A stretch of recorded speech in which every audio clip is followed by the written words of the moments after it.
The final exercise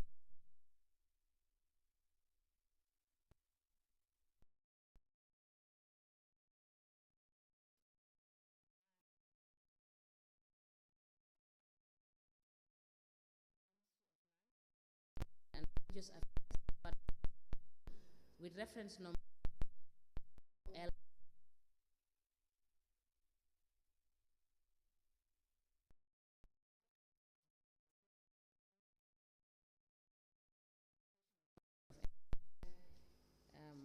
and a letter from the Attorney General's Chambers, Ministry of Justice, Marina Parade Banjul, addressed to the Permanent Secretary, Ministry of Lands, Regional Government and Religious Affairs, the Quadrangle, with reference number AG/C/376/01, folio 3, dated the 28th of March 2022, is hereby admitted in evidence, in a bundle and marked as LGC/MG/006. As a commission, please.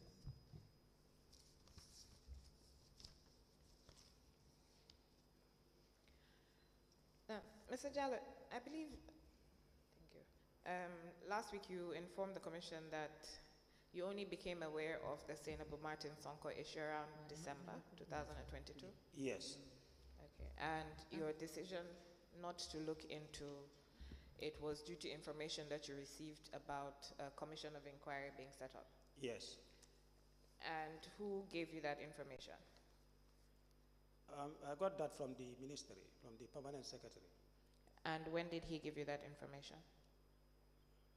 This was during a meeting we had with them, an engagement, and that because we started looking at the Senabu Martin fraud issues, and as a result, we even requested for some documents to be provided to the commission, and a letter was written to that effect. I think the other lead counsel was even reading that letter sometimes. Was it the previous sitting? Though he did not read that part of that letter, he read the last paragraph, but the other part was requesting for more documents regarding the Senabu Martin issue. It was after that we were informed that a presidential commission is in the making and that they are going to look into the same issues. So are you saying that, actually before that, when did you engage the ministry on this issue? I think this was in January, most likely. January, this year, 2023? Yes. And you... Either January or February, I can't remember exactly. Pardon? Either January or February, I think. But we wrote to that effect. Even. Okay. So when you wrote to the ministry to request, what exactly did you write to request? Why did you write to the ministry? Yeah, because of the inadequacy of the documents we received.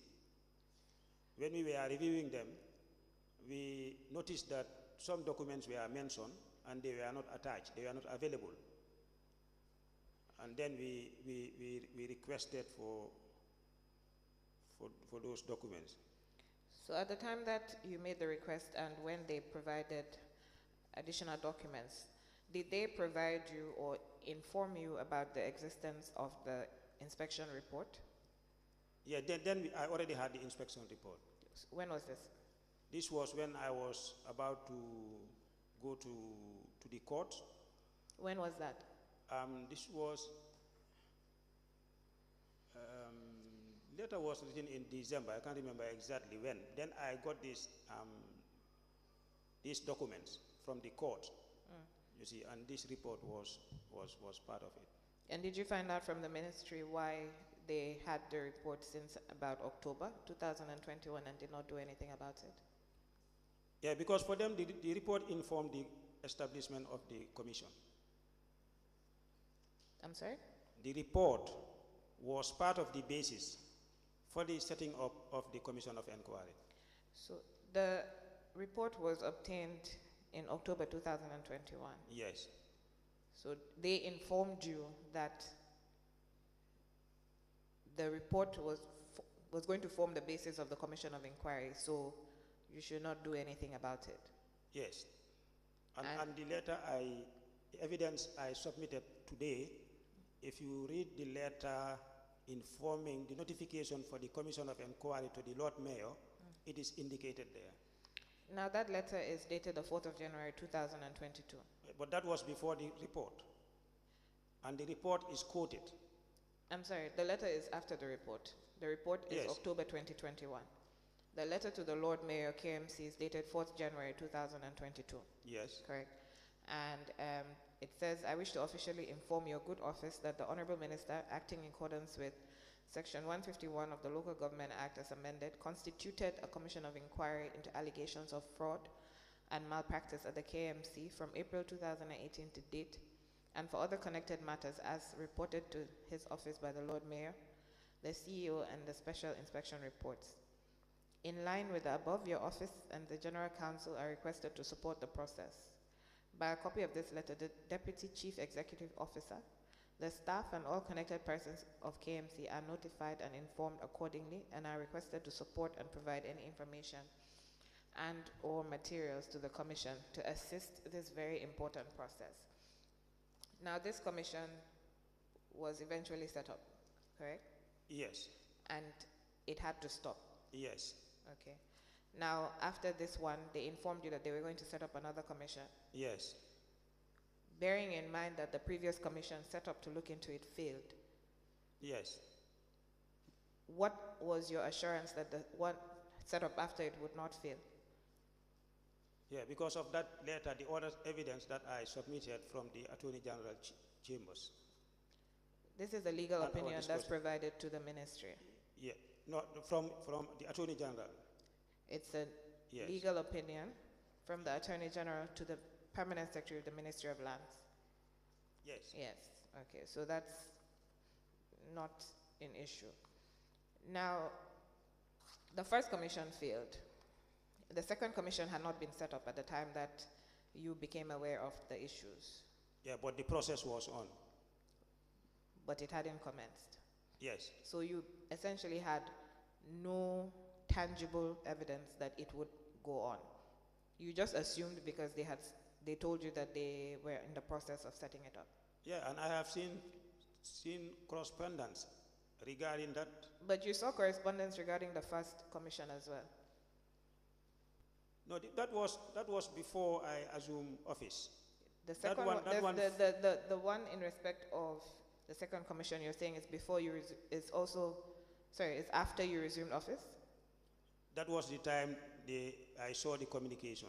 After our discussions, I was availed with that letter from the Attorney General. It was For the dated the presidential- 28th of March 2022. Yes. The commission of inquiry that you currently before was set up in 2023. So for a whole year, nothing was done? Whether? I'm not getting you. The letter that you speak of, Yes, was dated when? 28th March 2022. Okay. The commission of inquiry that you're saying that you were waiting for was set up in February 2023. No, I mean the Presidential Commission. When was that letter written? Would you like to see the letter? Yes. 28th March 2022. Yes, can I see the letter, please?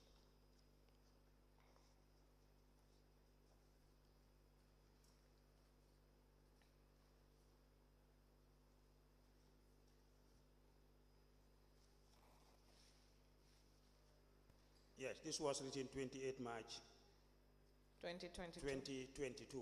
Okay. Yes.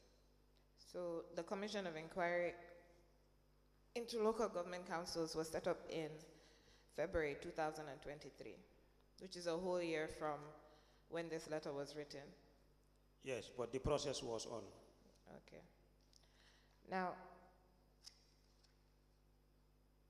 you will agree that the ministry only became aware of your intention to look into the Sainabou Martins issue because you had notified them that you were going to do so. No, because we were informed to look at the interdict issue of Sainabou Martin Sonko.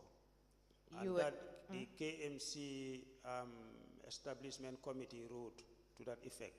The For KMC Establishment Committee wrote to the Commission, Yes. not to the Ministry, No, the letter was addressed to the Commission. Right. Though it went through the Ministry, but it was addressed to you. but it was addressed to me and it was forwarded to me. Yes. Yes, Now, you said you were going to look into the issue. Yes. And First, then, yeah, because when we received the letter, we were looking at the interdiction, the nature it happened, and also the allegations. now, so back to what I was asking.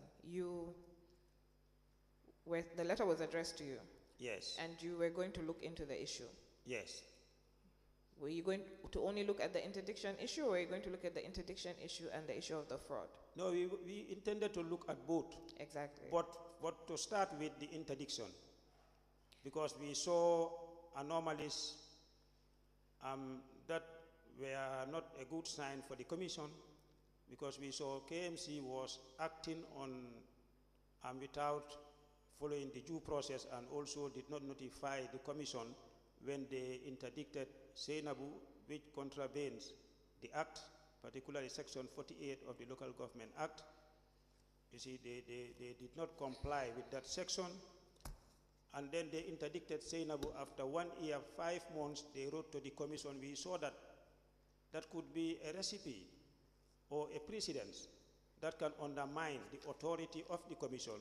So we wanted to address that so that there will not be a replica of such action. Then after we go and look into the fraud allegations.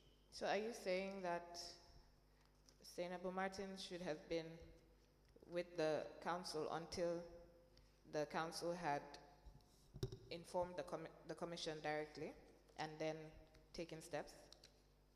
They can take steps. They have their resolution, but it should have been forwarded to the Commission for approval or otherwise. Now, I'm sorry, I'm just looking for something. I think So you were going to look into the fraud issue and you were going to look into the interdiction issue. yes. And did you inform the ministry that you were going to look into the fraud issue? Yeah, that was as a result of a request we wrote requesting for more evidences, more documents. And it was then that the ministry advised you that you shouldn't look into that issue because there's going to be a commission of inquiry. A commission of inquiry is in the making and they are going to investigate that issue. Now, do you think that the fact that you have to go back to the ministry and inform them of your intended actions would affect the work of the commission? Because if you had not informed them that you wanted to do this, they would not have told you that there's a commission of inquiry being set up. Anyway, because we wrote requesting for more documents, No, indicating that That's we what are, I'm asking you. If Yes. you did not have to write to the ministry to Yes. request further documents in respect of this issue, they would not have known that you were going to look into it. Is that not right? No, I cannot answer that. How would they have known that you were going to look into it? No, what I mean is, No, how would the ministry have known that the commission was going to be writing to them? yeah, because we have to write, because when we, So that's what I'm asking you. If you Yes. did not have to write to them, yes, would they have known that you're going to investigate this issue? no, Right. So you would agree that the fact that you had to write to them undermines the work that you're going to do in respect of this issue. no, You don't agree? no. So would your position be different if you had the files of the commission with you that would have all the facts that you needed and you didn't have to write to the ministry? If we had all The reason why you wrote to the ministry is because they have the documents. Is that not correct? yes, because some of the documents, because our request was to the ministry and to KMC. They were in twofold. One to the ministry, the other one was documents we were requesting from KMC. And you were requesting these from KMC because Senabu Martin Sonko worked with KMC. Yeah, because in the report, some documents were mentioned which were not made available. And some of them were not even in the ministry's file. And you requested documents from KMC because Yes. Senabu Martin Sonko worked with KMC and Yes. they would have those documents. Yes, Now, the reason why you wrote to the ministry is because they have documents that relate to staff that work with the councils. yeah, because they have the file. What comes from council goes through the ministry. So that's what I'm asking you. Yeah, that is why If we you did wrote- not have to ask the ministry for Yes. documents, they would not know what your intentions are. And so they would not be able to give you information that you wouldn't otherwise know. Yes, Right. So the fact that you have to ask them for documents and let them know what steps you're taking would automatically have an impact in the work that you're doing. If you didn't ask them for those documents because you're doing so and so, they wouldn't know that that's what you're doing. Is that all right? yes, because Right. they are not represented in our meetings. They're not represented in your meetings, but the No. director of governance is there. But he is Do you there- have control over what the director of governance goes back to report to his permanent secretary? unless we direct him, he doesn't report anything. Are you to the there commission. when he's meeting with his permanent secretary? No, So how would you know what he speaks to his permanent Those- secretary about? that's the directive he's giving By whom? by the commission. He is not a member of the commission. He is the secretary. His role is Who to pays take the records. director of governance's salary? He's paid allowance, Who pays his salary? the government, And who pays his allowance? the government. And they're both the Ministry of Lands. Yes, Okay. Now, but the allowance budget is under the directorate budget. which is under the Ministry of Lands. Yes. That's sufficient. Now, you've told us about what happened with Zainabu Martin Sonko. What happened with the other staff that she was interdicted with? Did those matters come before your commission? Yes. And what steps were taken? We were looking at both of them, and we wrote that all of them should return to work. The letter did not only mention Senabu, because Senabu and Co. is Senabu and the others. So the others have returned to work? No, They've not returned to work? no, not to my knowledge. Do you know why? It's the same defiance from KMC. Right. Now, did you redeploy any of the staff? Yes, Which ones? the deputy CEO. Did you redeploy any of the staff that were interdicted with Senabu Martin Sonko? No, not yet. Why is that?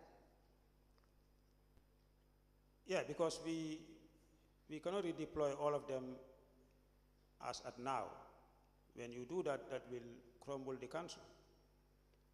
Because they all man key positions. If you want to just move them all at once, for the commission, it's not wise.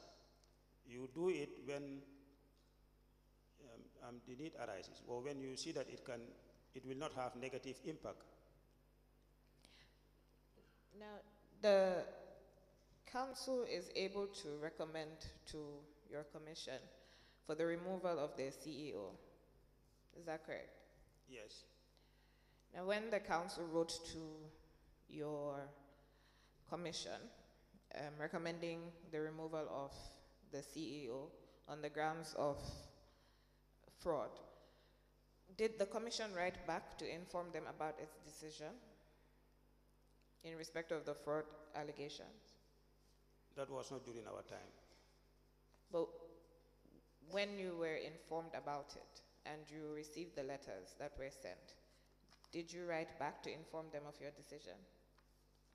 No, we did not finish that one, because that was going to be.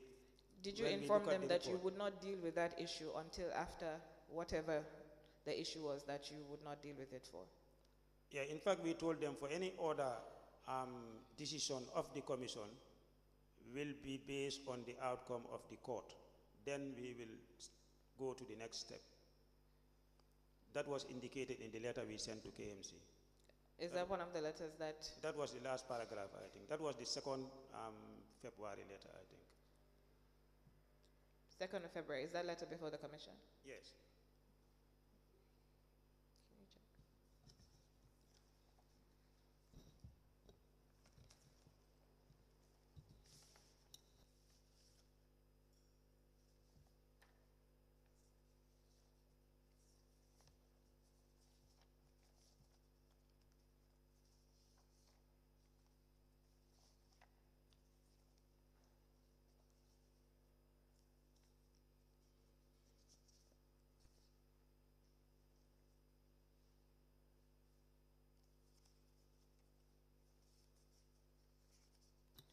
Mr. Jallo, is this letter that you're speaking of one of the ones that you brought?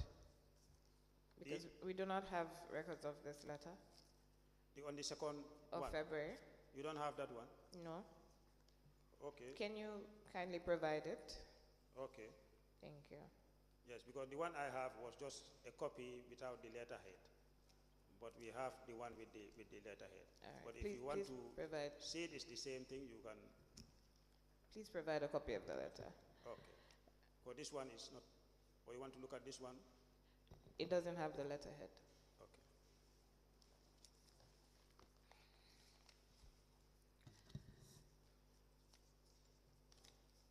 Are you familiar with the scheme of service of the local government councils? Excuse me, please? Are you familiar with the scheme of service of the local government councils? Yes. Please look at this letter.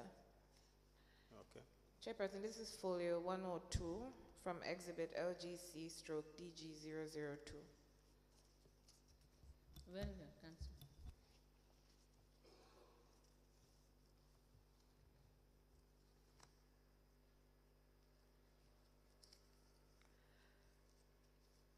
This is a letter from Banjul City Council written in January 2023, Yes. seeking for the confirmation of one Margaret B. Samba for the post of protocol officer. Yes. Is this a position that is in the local government service? This one is not in the, I haven't seen it in the scheme. And the letter says he's been working for Banjul City Council as protocol officer on contract for 1 year, 10 months. Yes. In fact, this is on our table Okay. for discussion, yes. What about it is for discussion? For the commission to review it and take a decision. It's this one plus the admin director and I think the admin officer. I think there are 3 from BCC for confirmation. But they did not submitted all the documents that were required. But for now, I think we've got all the documentations.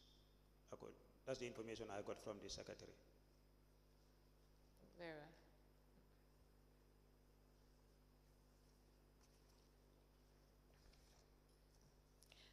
Now, Sorry, Councillor. Can I ask the witness whether he has the service scheme? Mr. Jallo, do you have this service scheme? Yes, we have it. We all have it. Council, can we have the service scheme? could you avail the commission of a copy of the service scheme Yes. as well? Okay. Yes, So okay. maybe you can make a note of it. Okay, thank you. It is correct also that the councillors are not staff of the council. Yes, they are not permanent staff. No, they are not. And they're only paid allowances, they're not paid salaries. Yes. Mr. Registrar,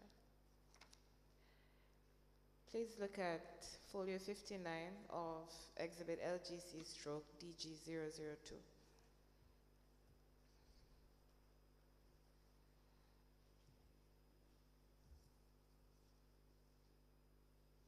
This is a resolution passed by the Bassa Area Council Okay. in September 2022 for salary increment. The council approved a 30% salary increment.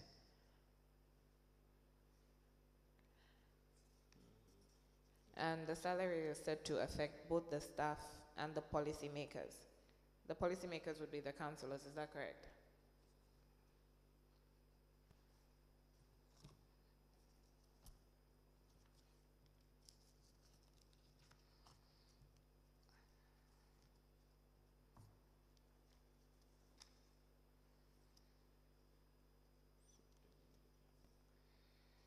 Okay. And this 30% was different from the government 30%? I don't know. The document is what's before you. Because I cannot remember when government announced that 30% salary increment. Whether it's the same thing they wanted to implement or is a different one. I can't tell you that. That's why we're asking you questions. But we've established that staff are paid salaries. Yes. Councillors are not staff. Yes. Councillors are paid allowances. Yes. And from your recollection of what is contained in the Local Government Act, the councillor's remuneration is set by the minister. By the minister, yes. So the council cannot unilaterally increase its allowance. Is No, that they correct? cannot.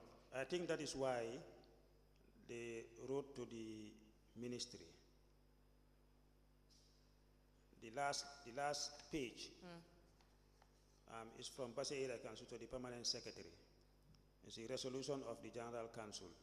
Kindly find attached the resolution of General Council today, Wednesday, September 7, 2022. The management of Bassa Area Council counts on your usual support and encouragement. Maybe the letter did not, for me it falls short of what was expected. At least they should have requested for approval of the Honorable Minister for that of the councillors. You see, but for that of the staff, normally it is on the government. When government increase, it is increased. Right. So Yes. you would agree that unless the minister, in accordance with the act, says that this is the these are the allowances for the councillors. They cannot increase it by themselves No, they can recommend. They can write and request. and request for approval. But in the absence of the approval, then is something illegal. Thank you. Can I have that back, please? Now, are you aware of any loan policies when it comes to councillors? No.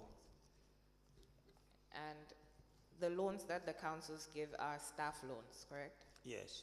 And it is only staff of the council that are entitled to those loans. Yeah, but in practice, I've seen councillors giving loans. Yes, but they're not staff. No, they are not. They are And not staff. you're not aware of any policy that exists allowing such loans to be given to councillors? No. Thank you. Even in the finance and accounting manual, it's mentioning only staff. Yes, Yeah. I'm aware of that. Thank you. You stated in your witness statement that previously the CEOs were allowed to appoint staff up to grade 5, I believe. Yes, that was further delegated by the then commission. Okay, and then you said that your commission brought the grade down to grade 3. Yeah, we reversed it. Can you tell us why? To be in line with the with the regulations. The regulations that have not Because yeah, been the passed. regulations only allow for grade 1 to 3. That's category 1 and 2. So I'm just trying to confirm that these are the regulations that you have said have not been passed. Yes, and even the PSC regulations Yes. is grade 1 to 3 for the permanent secretaries. Okay. Yes.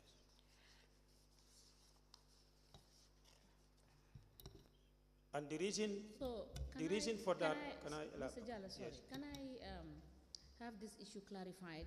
Yes. So, are you telling the commission that you relied on the regulations that are not drawn pursuant to an act that is existing, or you relied on the civil service rules as provided for in your act? I want you to clarify that for the commission. Yes, we use both, but when it comes to decision making, we rely on the PSC one. But they are the same. It's just the names that are changed. Where you have permanent secretary, you have CEO. Where you have PSC, you have the Local Government Service Commission. But the contexts are the same.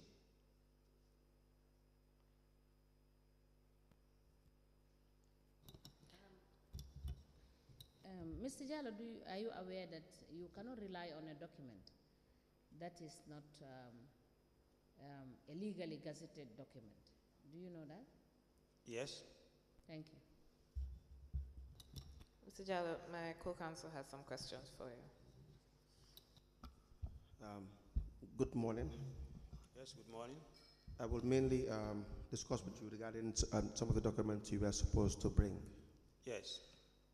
You were asked to bring the redeployment letter from your office with respect to Senator Martins. Yes. And I want to know why you haven't brought them.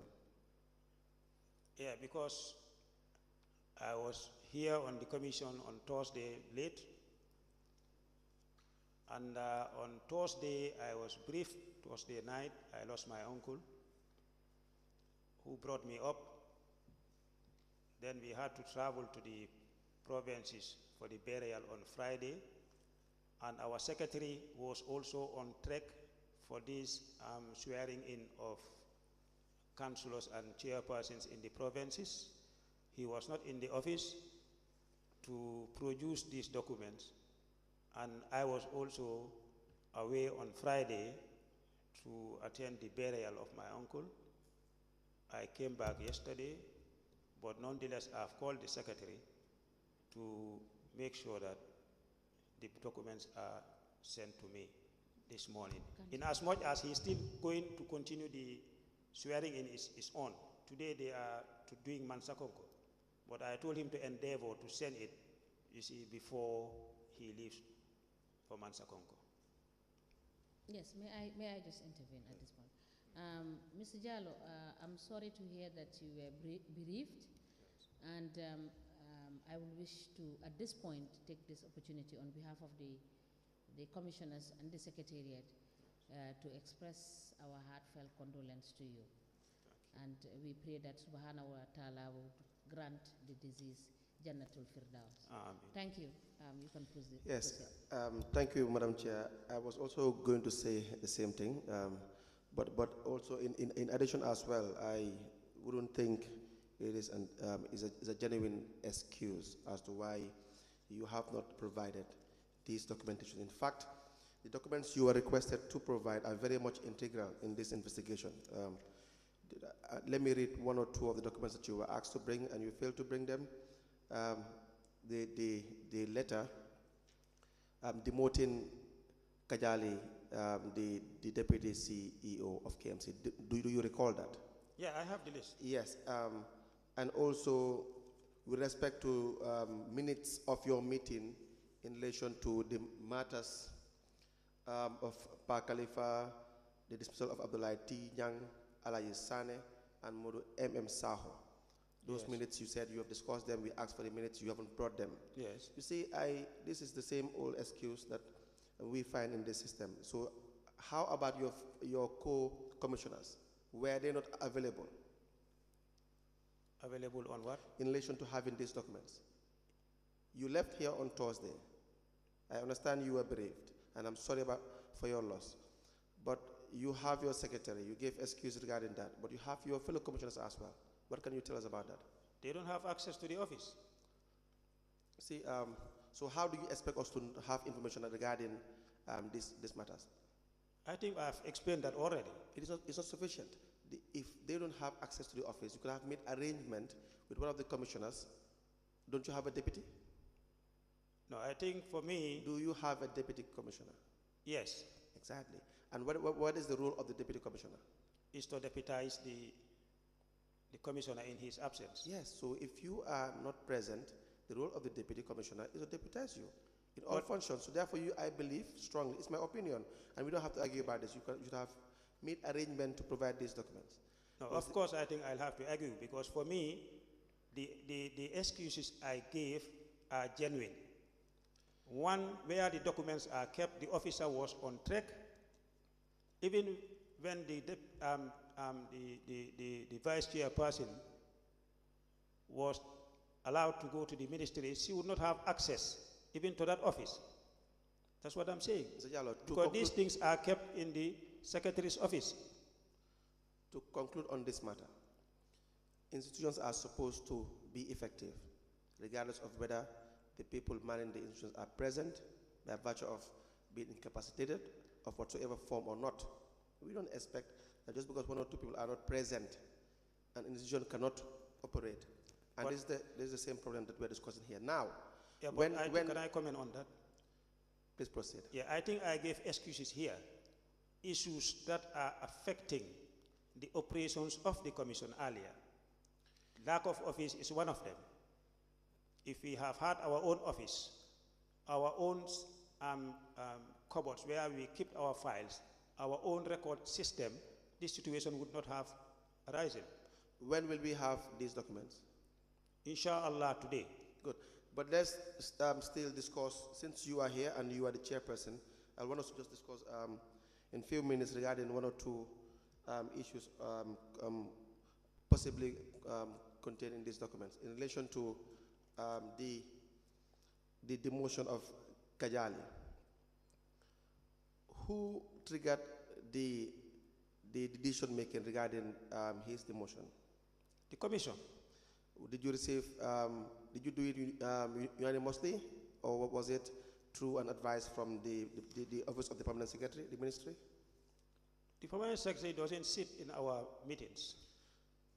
But then so he cannot direct us what to do or what our decisions are. The one thing I can say here, since we assumed office, the permanent secretary, nor the permanent secretary, neither the minister have ever attempted to influence our decisions. Now, I don't discuss issues in relation to the permanent secretary as an individual. Yes. Now, that's why I use the word the office of the permanent secretary or the ministry, just for clarity's sake. Okay. It doesn't matter who occupies the office. All communications coming from these offices are not deemed to be coming from individuals. So my point is, were there recommendations for dismissal, for demotion? Within the commission, when we were discussing, some members even came up with that option of dismissal. And some members said, no, that is too harsh. For now, let us go in for demotion.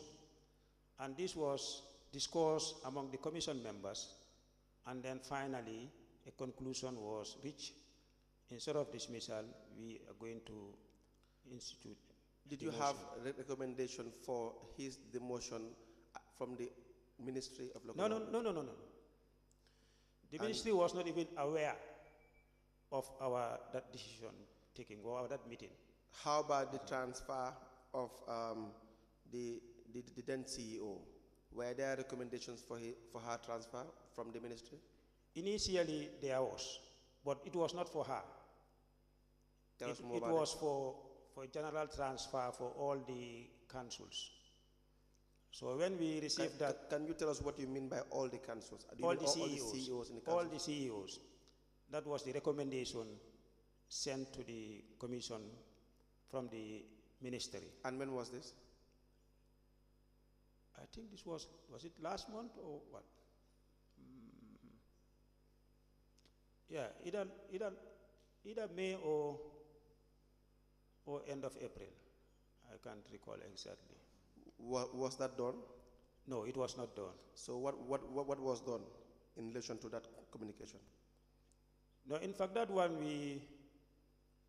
when we discussed, we even stated that was not reasonable as at now, because I'm looking at the issues that are happening.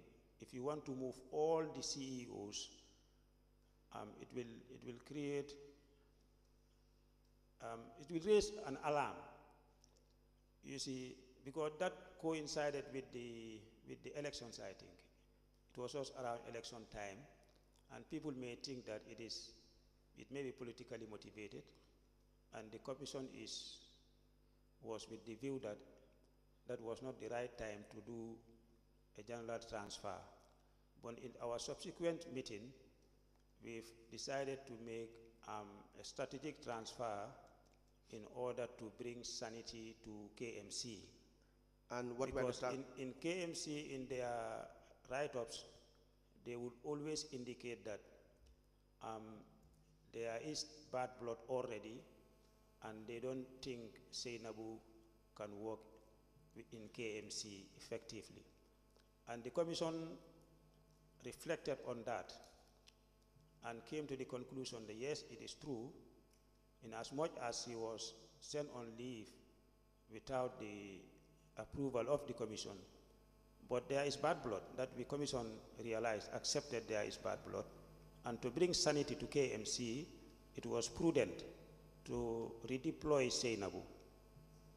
That was the reason why, at least I think about 3 CEOs were just moved strategically to bring sanity to KMC. My question is, you received a letter from the ministry, yes, requesting that there be general transfers of all the CEOs. Yes. Were there any reason to that effect? Well, they did it for change. They said they need rotation. Now, did you receive communication requesting that Senabu Martins be transferred? No, it was in that general transfer. Did you receive communication requesting that Senabu Martins be transferred? No, personally, Senabu Martin only no. Now, why did you now make the decision as a commission to transfer only Senabu Martin? It's not only Senabu Martin who is transferred. How many people did you transfer? It's three CEOs. Can you give us their names? One is Senabu Martin. Yes. Sambali. Yes. Paset Sise.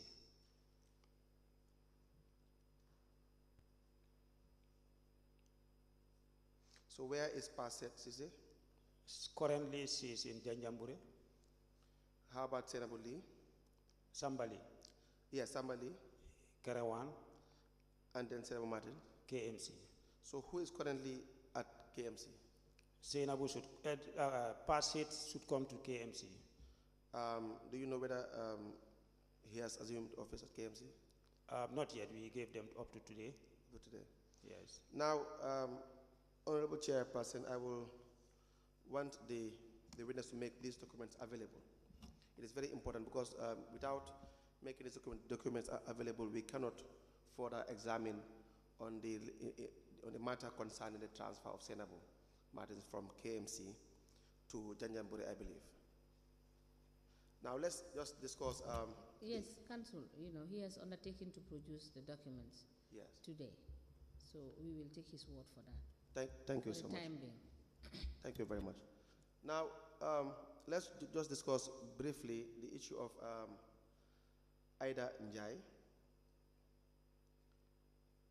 You and I have discussed this matter at some point. Now, were you aware that a disciplinary action was taken against her in relation to transferring her from one unit to the other? From? From one unit to the other. Who is Aida Njai? You may, let me show you one letter marked folio number 38.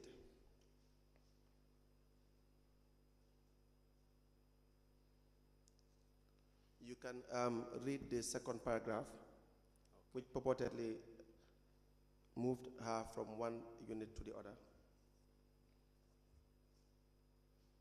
Is it Ida or Fatu?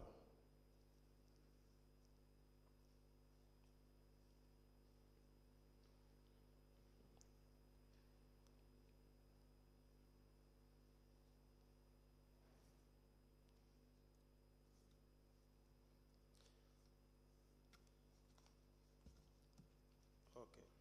Yes, are you aware of that situation? This, yes, her case is with us. What do you mean when you say her case with you? It was forwarded to the commission. Please tell us more about that case. Yeah, we are yet to discuss it, but Can you read that letter, please? the full text. Yes, please. Is addressed to the Permanent Secretary. The reference disciplinary action. Attached to this letter is a memo from the rates manager to my humble self on matters relating to the case of Ms. Aida Njai, who been refusing to work at rates unit following her temporary redeployment. I have valid reasons, discrepancies, and lack of confidentiality for removing her on a temporal basis from the procurement unit to the rates unit. She is clinching on to the fact that procurement and finance units do not exchange personnel, but is conditional on all other factors being equal. The role of procurement cannot be overemphasized in this day and age, and since it's my overall responsibility, I took the decision to temporarily redeploy her pending the creation of a SPU, the Specialized Procurement Unit, notifying both the GPPA and the Commission. Sir, I would like you to help forward her case to the Local Government Service Commission for the right disciplinary action to be taken, or else it could create a precedent for others in the future. This was written by the CEO of Banjul City Council. The letter was dated October 2020. What is the reference number? Reference number is 33/BCC/P/N/(135). May I please have the document, please? Now, what is the procedure with respect to internal placement? Does the CEO generally have the powers to move one employee from one unit to the other, generally? They can make internal transfers, but in this case, is moving her from a department. Maybe we just first understand the law or the regulations surrounding appointments and general transfers, both internally and externally, Yes. before we come to the issue of Idanjai. Now,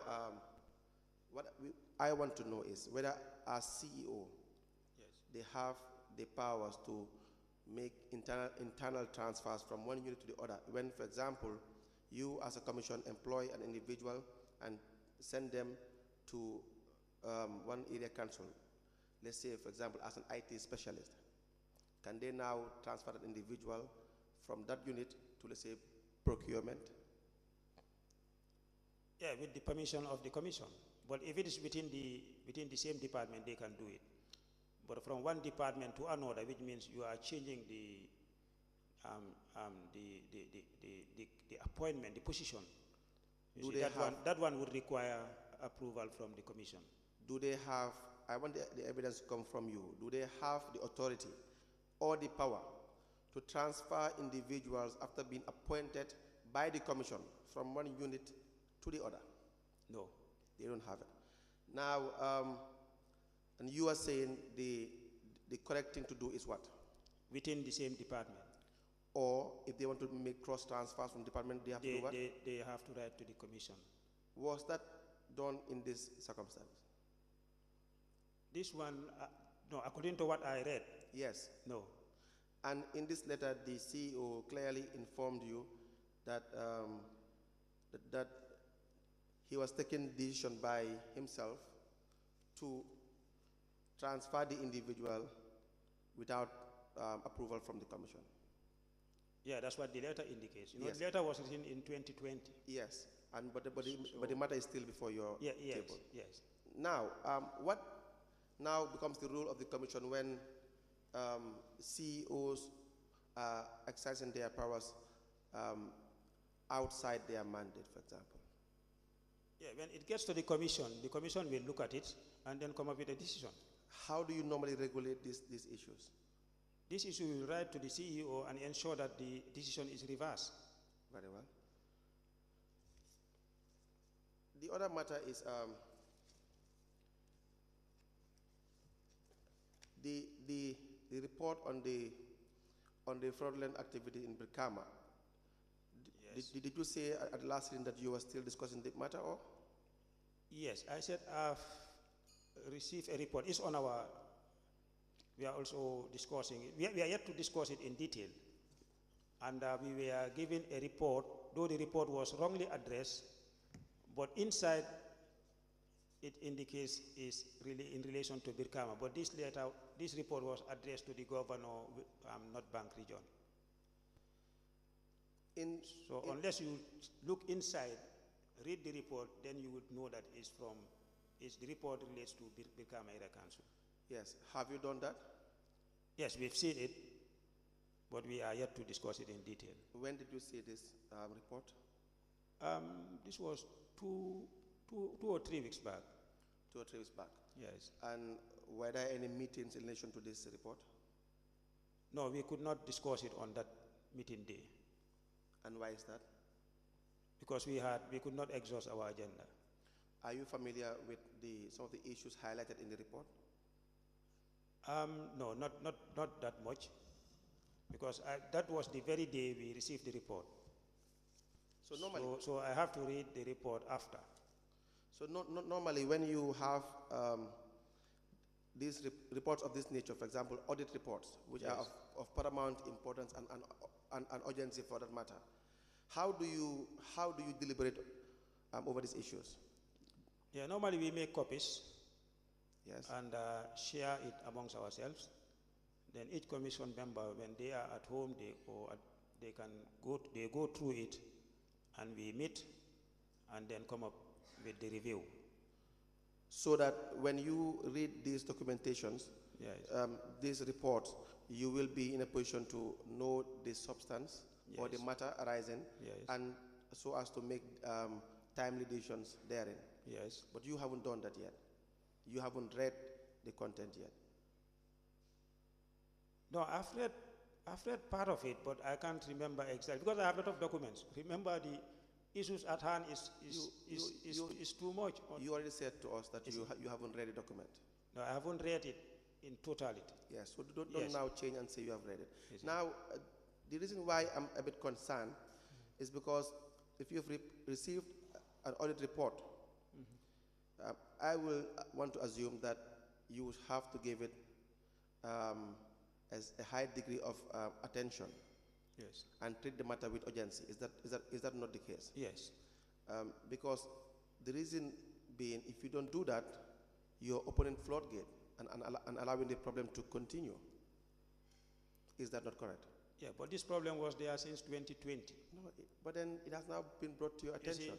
yes, since 2020, it was not addressed until recently it was brought to us, and when our table was even full. But they So failed. we have to reprioritize, as I indicated earlier. We cannot treat all the issues at once. We are constrained. I We are agree. seriously constrained as a commission.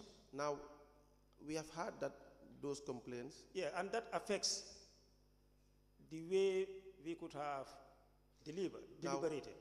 I agree. We have heard. Yes, We have and heard. even our coverage of the task. We have ahead heard of us. your complaints regarding being constrained, and we will definitely.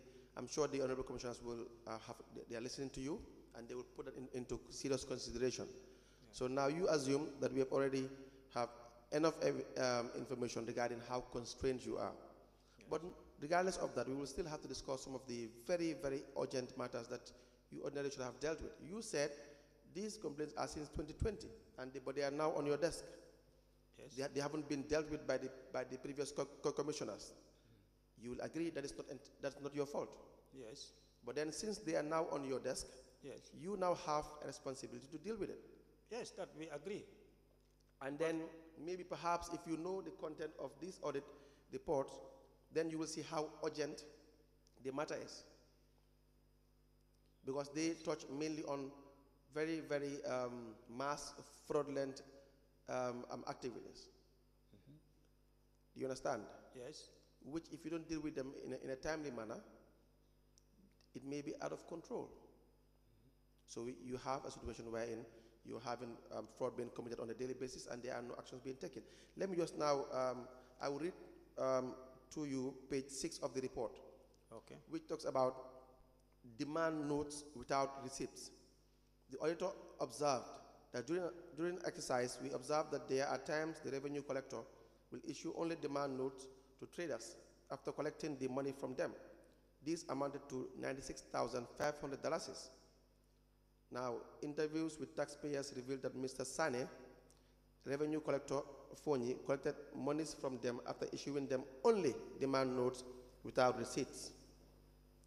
Now, you have this situation being highlighted, and you are not taking urgent action regarding this matter. What is your reaction to that? We have more serious issues than that one even on our table. Like what? Give one an You example. see, and we have to give that priority also. Can you give us example of the more serious issues you have on your table? Like the Basse report, Yes. which What about is far more serious than this one. now? The Basse report is far more serious. One. Yes. Go ahead. And which other? Yeah, because according to the Basse report, No. Before you go to the substance, which other matter is far more serious? You have named one. Go ahead. yes. Now what I Matters- mean, by the time we receive Matters this one, that let me learn. Matters that you are dealing with right now, yes, which makes it impossible to deal with the Brikama issue. I want to know. You've said the Basse issue is very serious. yeah, because we receive them at the same time. What else? We receive the reports at the same time. Then we look at the two reports. We realize that the Basse one is more serious. Then in our next meeting, we dealt with the Basse one. Hopefully in our subsequent meeting, we will also look at these ones. Have you concluded on the Basse one? The Basse one for now, we are waiting for the inspection, for the investigative report. What have you dealt with respect to the Basse one? The Basse one with the interdiction, The interdiction. yes. And then how So is that also not possible for this one as well? For the For the interdiction, a similar disciplinary action? for this one, we are yet to discuss it in detail. That's what I'm saying. If you can discuss the issue of the Basse one and the conclusion as of now is interdiction, you could have also as well dealt with the Brikama issue. No, we couldn't look at all the reports at once because in that meeting we had other agenda items too that we were dealing with. The other issue in the audit report. Council. Mr. Jallo, you have you have indicated that you are inundated with a lot of issues. Yes. And I believe that the letter indicated date Yes. as to when it was written, Yes. and it was minuted to you. Yes. Recently. Yes. Did you write to acknowledge this letter to the person that wrote to the permanent secretary, which was subsequently minuted to you as a commission? No. Thank you. Because the reason for not writing to the permanent secretary is we don't have to report to him on what we are doing, because that would tantamount to Mr. interference. Jallo, that is not my question. I was asking you the question with reference to the CEO of Brikama that wrote to you requesting you to intervene on an issue of fraud. So I am asking you, when you got notice of that, did you acknowledge receipt of that and perhaps also indicating the steps that you want to take in order for the CEO to know that you have received this letter and you are putting it into consideration to take action? No, we did not write to Thank the you. CEO.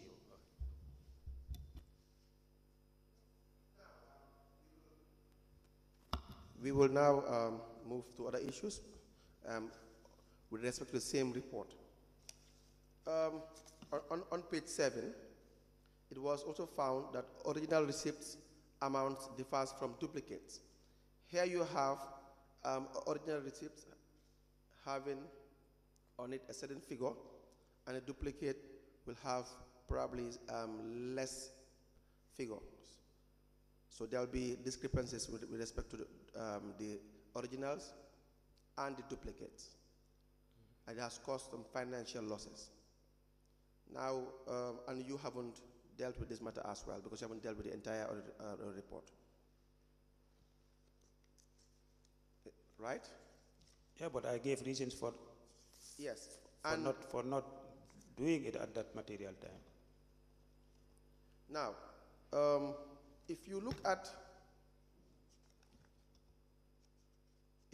the conclusion of the auditor, because there's no point to go through all of the findings. Yes. That the review was conducted with due regard to independence, objectivity, and professionalism.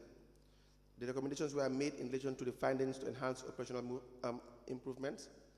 Now, we are therefore grateful to the management. The auditor highlighted at some point that all these fraudulent activities were being highlighted on numerous occasions, but no action had been taken. Now, the names of, and there was an Annex 1 on the report, wherein the auditor provides evidence of demand notes without receipts. You understand? For example, you have one Modu Lamin Ba,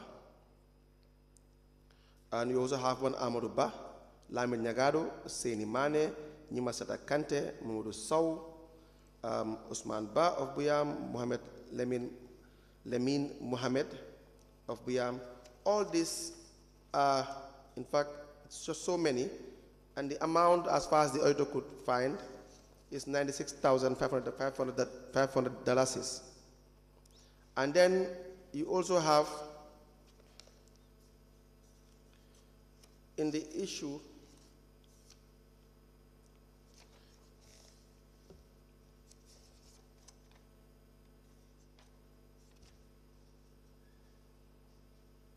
where you have duplicates and also original as well, amounted to $81,000 is not providing a very logical accounting conclusion. So now, all these names of individuals that have been implicated in one way or the other, it's just too many. I can't read all of them. Are you telling me are they still working for the area council? No idea, I don't have idea. Because we are yet to discuss it. In our subsequent meeting, it will come up, because this came simultaneously with the Basse report, and when we saw the two reports, the gravity in the Basse report was far more than this one. Then we gave Basse priority to this. And but also, nonetheless, we know it's important, and we will address it. And also, Aliou Sane as well is still working for the area council as well. I have no idea. You have no idea. Now, let's come back to your assertion that the Basse case is far more serious. What do you mean when you say it is far more serious? Yeah, because if you look at the figures in Basse, is 10 times or even 100 times more than the figures you are reading from Birkama. You see, Mr. You see, and that, when we saw it, the gravity, it was too much, because we are, according to the report, the Director of Finance opened a business account, and council funds were being paid into that account, and withdrawal was being made into that account. Cash deposited of up to $6 million is, you see, transmitted into that account, and where funds are given to individuals, you see, and where loans are obtained of 26 million without approval of the minister, and overdraft of 2 million was also there, and other host of issues. I cannot remember all of them, but when we received the two reports, we look at them and we said, no, we have to give Basse priority. And so that was the reason why we treated Basse in our subsequent meeting, you see, and hopefully the next meeting, the issue of Birkama will come up. So every meeting you treat only one issue? No, not only one issue. Because it was the same meeting that we treated the KMC issue, and the same meeting that we also work on our next interviews. Your next? Batch of interviews for employment. So the interviews for employment, are they also more serious and more urgent than the fraudulent activities in Birkama as well? No. But they were ongoing. They were an issue, because some of these positions are critical positions that are affecting council, and we thought that those positions must be filled. Since you have the tendency of telling us which fraudulent activity is more serious than the other, yes. I want to know from you now whether the interviews were much more urgent and of concern than the fraudulent activities the mass fraudulent activities in Birkama. No, they are not. But more attention is needed for the report than the interviews. So that's why we take what we can chew. More attention probably was needed as well for Basse, yes, since it is a very urgent matter, so that you treat that one separately as well. That's why we gave it that priority. So in Basse you were dealing with the finance director alone. No, and the CEO. And the CEO. And there are other staff also who are mentioned. In Birkama, you have more than 20 revenue collectors, more than 30 or 40 revenue collectors engaging in activities that were causing financial loss on a timely basis with respect to the area council. That's what you have in Birkama. It was a mass issue. Because you didn't take time to read it, you wouldn't know. So I wouldn't understand how you are going to tell me that the Basse one is much more serious than the Birkama one when you have never read the Birkama audit report. I did not read it in totality, but I browsed it. When you browse, you would know the gravity of the report. In your experience, how many special audits did you have? Did you know exist? What do you mean special audits? The issue regarding Birkama was conducted by, it was more of an internal audit, right? Yes. Now, the internal audit emanates from the Directorate of Internal Audit, Ministry of Finance and Economic Affairs. You understand? Just to tell you how urgent and grave the matter is in Brikama, the issue in Basse, did it emanate from an internal audit Yes. or a complaint Internal audit, by, the ministry, which ministry is that? local governance, Local Ministry of Lands Ministry of Lands. and Regional Government. Yeah. They conducted the internal audit. They send the audits. They said an inspection team. Yes, with the ministry's internal auditor. Yes. So I will encourage you to read the audit report of Brikama, Of because course. your analogy that it is less of a serious nature is unfounded, because you have numerous individuals engaging in corrupt practices in Brikama, hence the need for a special audit. That is the internal audit. The auditor can only highlight his findings, but in fact what you have in Brikama is revenue collectors engaging in activities where they will have their own receipt books, and also not providing documentation, proper documentation for in respect to the monies that they collect. And in fact, you have revenue being collected without receipts being issued. Yeah, I think those things could happen because of the weak internal controls. And I'm sure since the incident happened, Brikama must have taken some actions to step up the internal controls. Those things are happening. Because these are all related to weak internal controls. If there are monitorings, there are inspections going on, it will minimize such activities. I will conclude by saying that those are actions that are continuing to happen because of the fact that you are not executing your job well. We are executing Because our job very well. It is since 2020. And we came as a commission in 2022 October. Yes. And when you came as a commission in 2022 October, you realized that there were fraudulent activities pending since 2020. Hence the need to urgently address these fraudulent activities.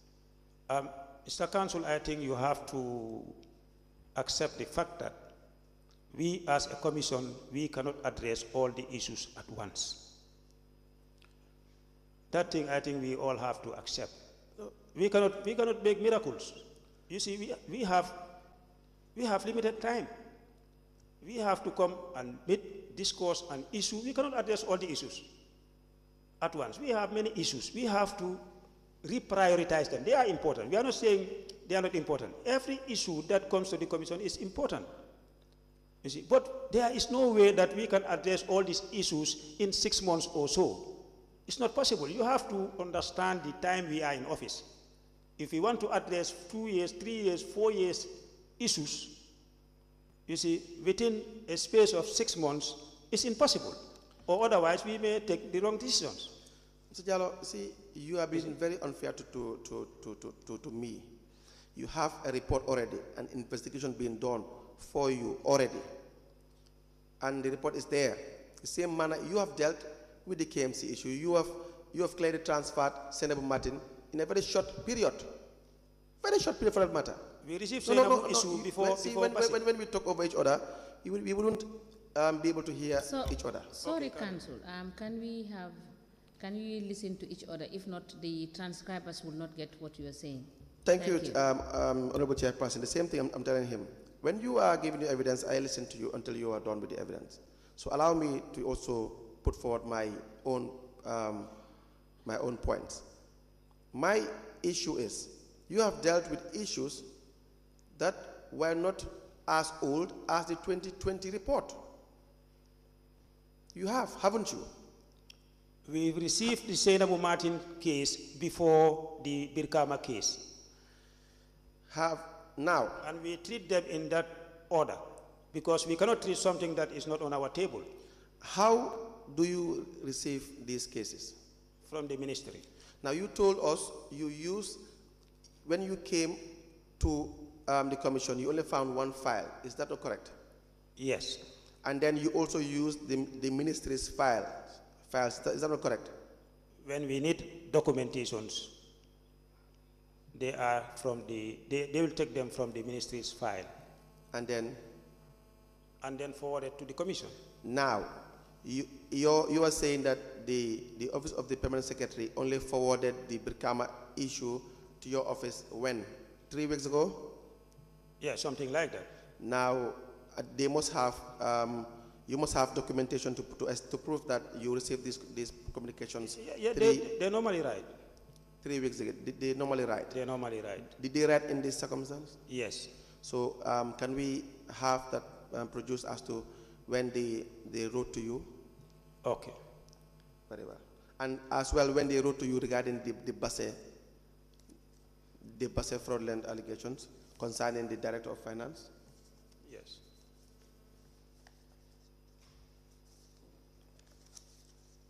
That's all. Chairperson, that's all for this witness, but then I would like him to come back after producing all these documentations. Sorry, Chair. Can I just ask a question before I hand the witness over to the commissioners? Mr. Jallo, you said the Basse issue involved the CEO and the Director of Finance taking a loan on behalf of the council that was unauthorized?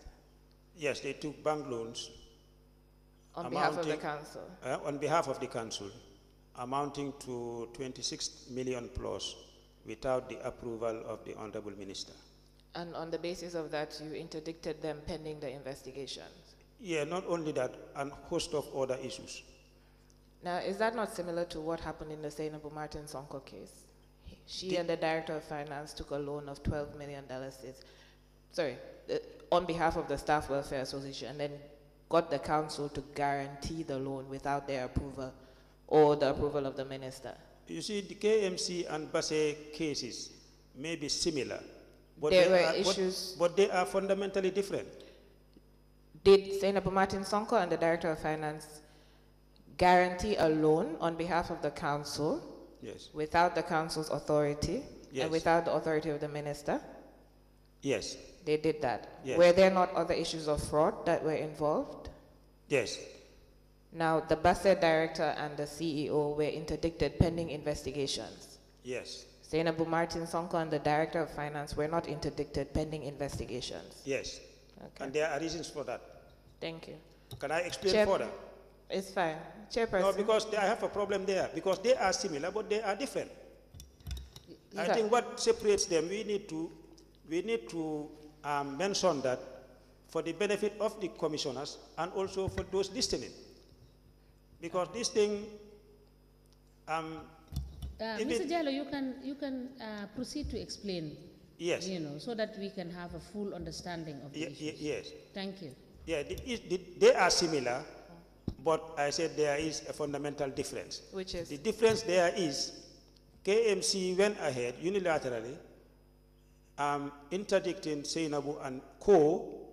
without the consent or approval of the commission, which, if allowed to continue, will create precedents, and this will undermine the integrity of the commission. So the commission felt the need that that issue must be addressed first, then after the next step, the next action to be taken. So that was the difference with Basse. For Basse, they did not go ahead with interdiction, but they sent this issue was forwarded to the commission. The commission felt the need that yes, they should be interdicted. So that's that's the difference between Basse and the KMC. Okay, I appreciate KMC the went difference ahead. that you have just set out, but are you saying that you feel, as a commission, that the issue of the council doing your work for you is more important than the issue of fraud within the council? The issue of fraud was going to be a matter for this commission. And did you That not? is why we did not go ahead with that one. Yes, and did you not think that the staff should be interdicted pending the commission looking into the issue?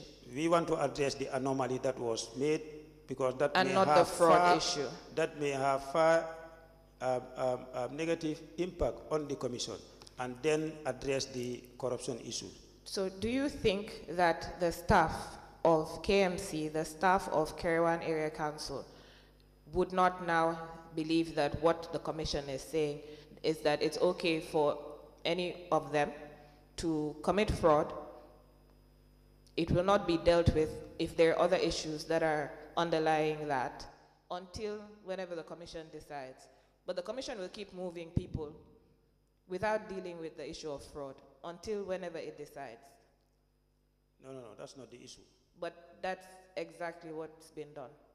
No.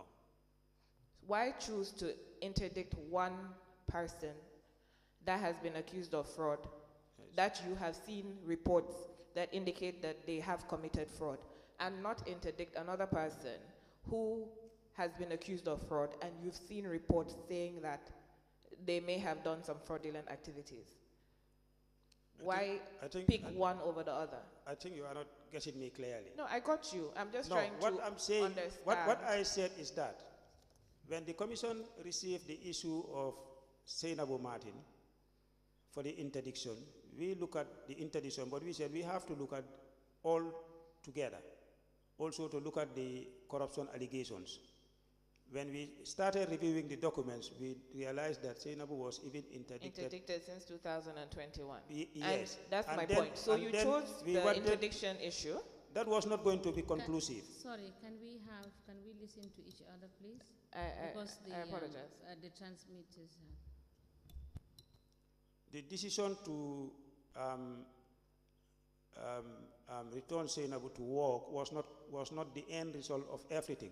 That was the first step to address that anomaly whilst we are looking on to the corruption allegations.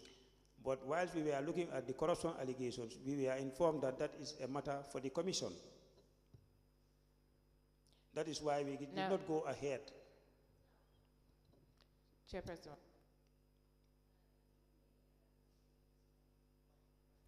If I may come in at this point, Yes. Mr. Jallo, it seems to us, but you can correct me if I am wrong, Yes. that you only take action when you are directed to do so. Am I correct? When issues are sent to the commission. What do you mean when you say when issues are sent to your commission? When there are issues and not forwarded to the commission, we don't sit over those issues. Thank you. It's issues that are forwarded to the commission that we sit Thank over. you. Yeah. Chairperson, I don't know whether the commissioners have questions for the witness. I think we would, this is a convenient point to stop, but if, let me just find out, if they have questions, we can take them. And if you're done with the witness for the time being, then let us know, because we are going to, I'm just been informed that it is time for tea break. And then we can do the needful. Very well.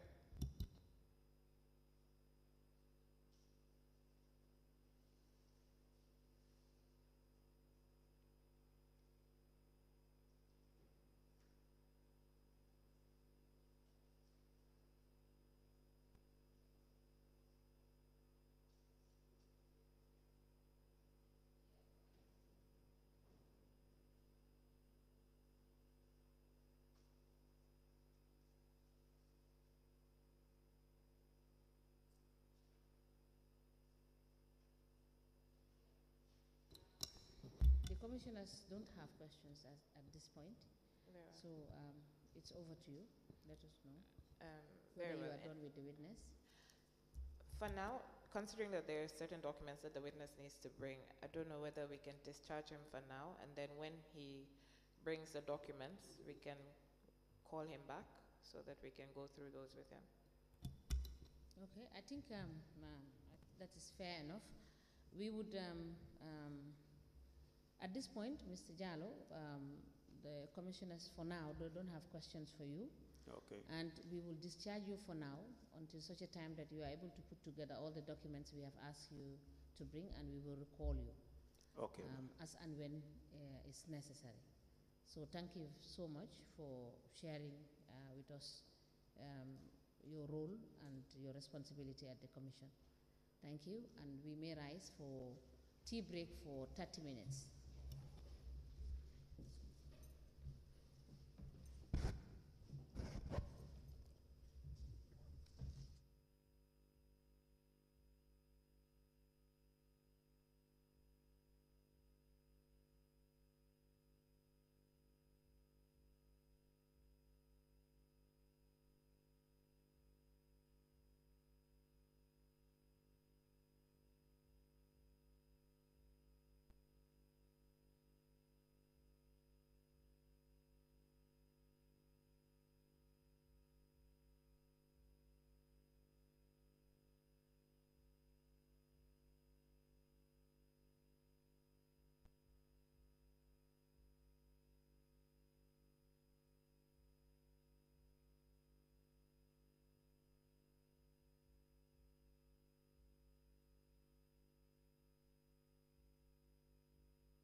Good afternoon.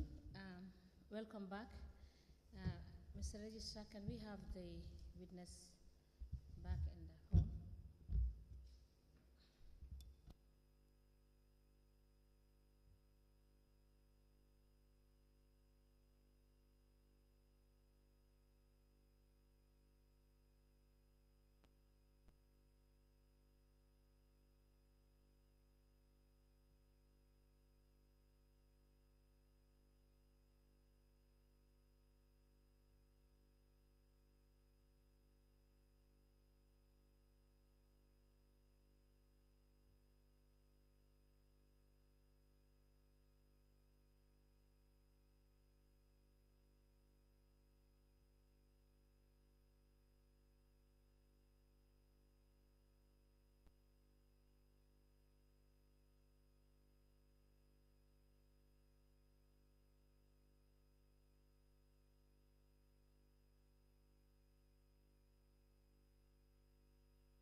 Welcome, Mr. Witness.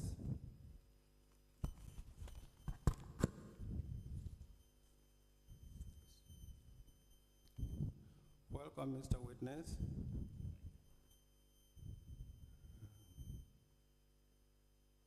Welcome to this Commission of Inquiry into Local Government Councils and related matters.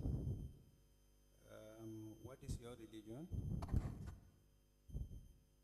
What language do you wish to make your testimony? English. Do you wish to swear by the Holy Quran or make an affirmation? Good.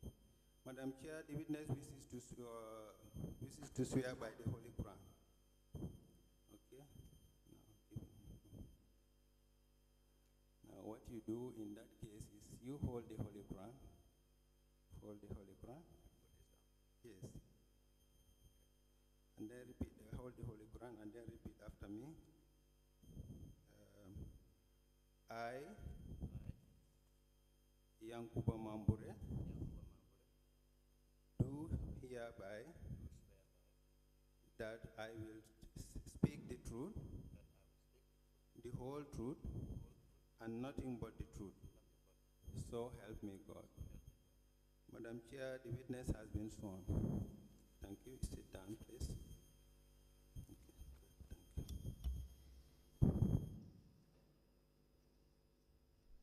Good afternoon, Mr. Mambure. Welcome. Welcome, and lead counsel, you can proceed. Thank you. Good afternoon. Can you please state your names for the record? Count with us. Can we see the letter?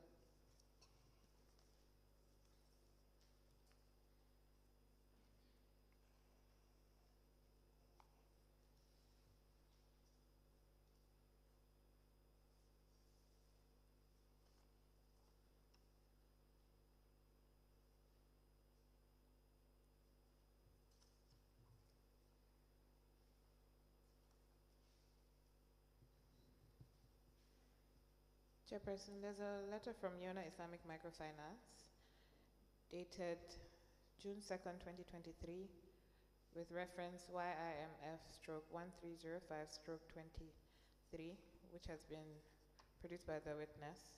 I'll apply to tender the said letter. Very well, counsel.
The Yona Islamic Microfinance letter dated the 2nd of June 2023 with reference YIMF /1305/23 is hereby admitted in evidence and marked as LGC/YIMF/YM/001. As the Commission pleases. Excuse me. Mr. Ambre, do any of the councils have any financial transactions with your institution? Or have had between the periods 2018 to 2023? No, none of them. Thank you very much. You're welcome. Do they have any business transactions with, or any business dealings with your institution? No, they did not. Thank you. Madam Chair, I don't know whether you have any questions for the witness, but I don't have any other questions. Thank you, Council. Mr. Mambure, thank you so much for coming. You are hereby discharged. Thank you. Thank you so much.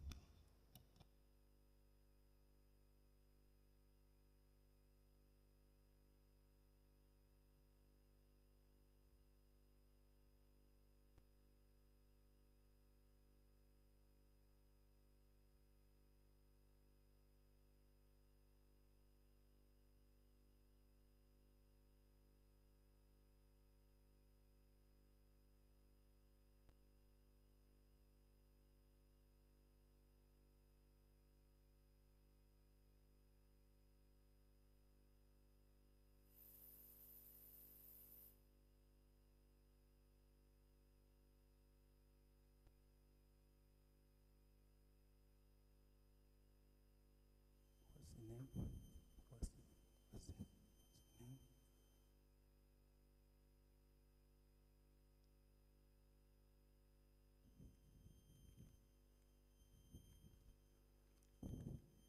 Good afternoon, Mr. Witness.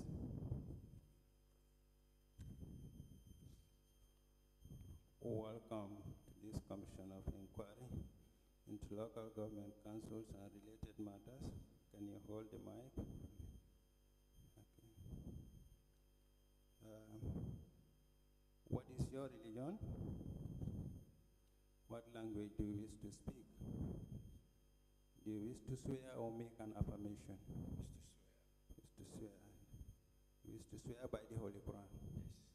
Yes. Okay, Madam Chair, the witness wishes to swear by the Holy Quran. Mr. Witness, please repeat after me by placing your hand or holding the Holy Quran. I, your name? Omar Kante, I, Omar Kante, do swear that I will speak the truth, the whole truth, and nothing but the truth. So help me God. You may be seated. Thank you.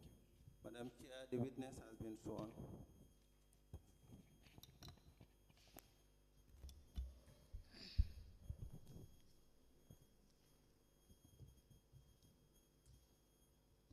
Good afternoon, Mr. Kante. You're welcome. Lead Counsel, you Thank can you. proceed. Please state your name for the record. Sorry, Please state your names for the record. my name is Omar Kante, And what is your occupation? a banker, Where do you live? New Yundum, And what is your designation? relationship manager at Trust Bank.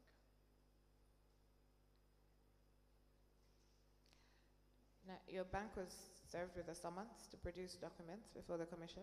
That's correct, yes. Do you have those documents? We were summoned to bring a detailed statements of list of area councils. We have all the area council.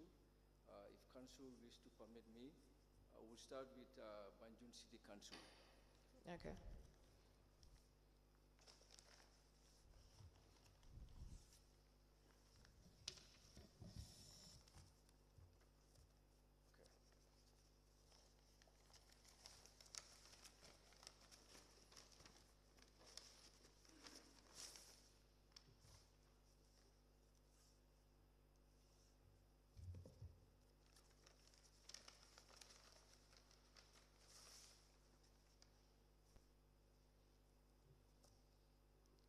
we have two accounts for Banjul City Council, Okay. and then the statement we have covering from the period 2018 to 31st January 2023 as requested. Okay. So what are the two accounts? Is 110, No, I mean, what type of accounts are they? they both current accounts. Okay. Yeah.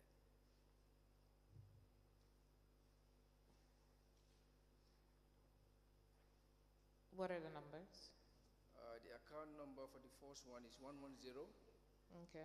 quadruple 0 1601. Okay, sorry.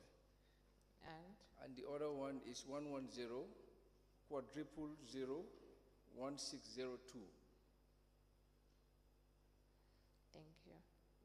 Mr. Registrar, can I see those?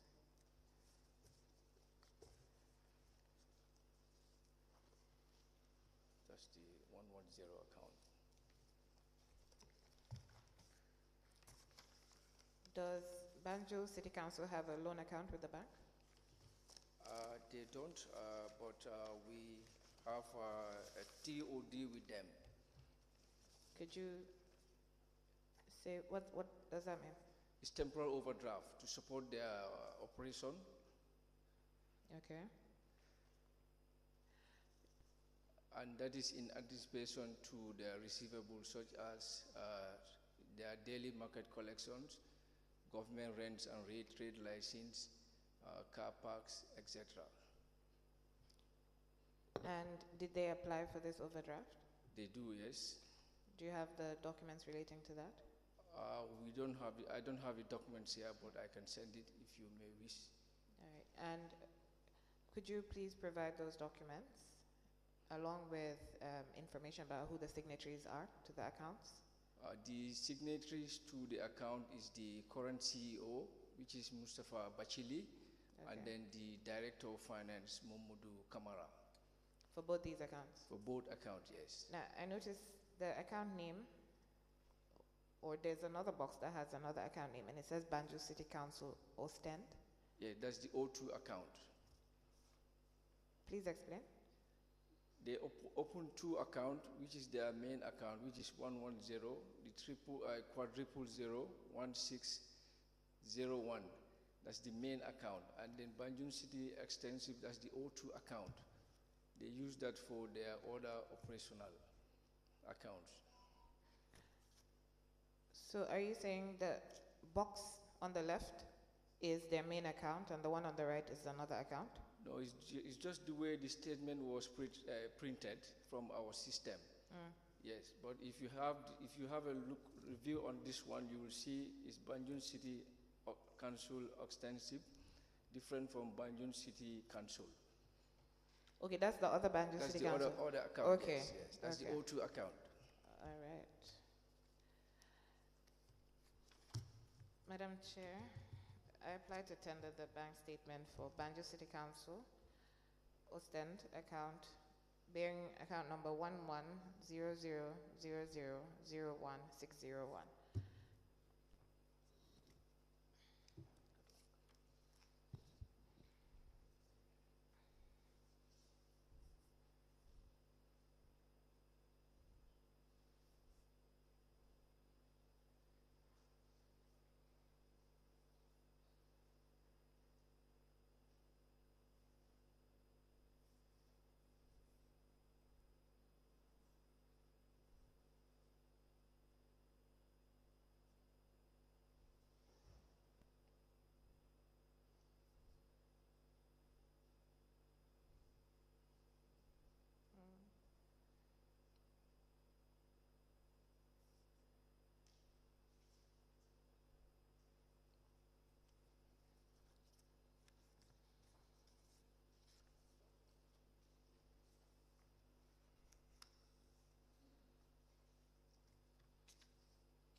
Chairperson, that is all one bank account? Okay. We're just looking at the dates, whether they, all right, 31st.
The statement of account for Banjul City Council, with dated today, dated the 26th of May 2023, account number 11000001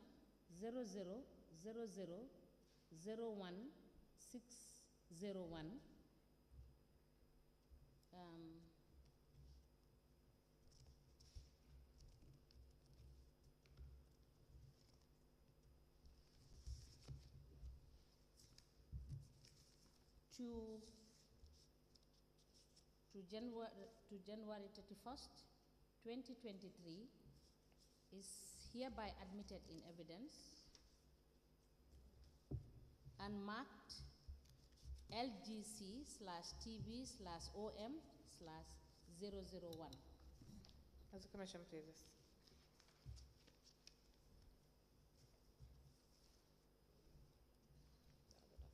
May I just find out the witness? Is it Omar? Omar Kante. Okay. So may I make the correction? The exhibit number would be LCG/TB/OK/001. As a commission, please. All right. Thank you. I needed, registrar, I needed the second statement, but that's your exhibit.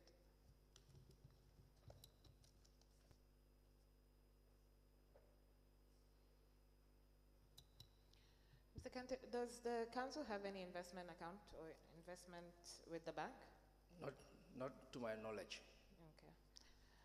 Chairperson, I apply to tender the statement of account for Banjul City Council, Ostend, with account number 11000001,602.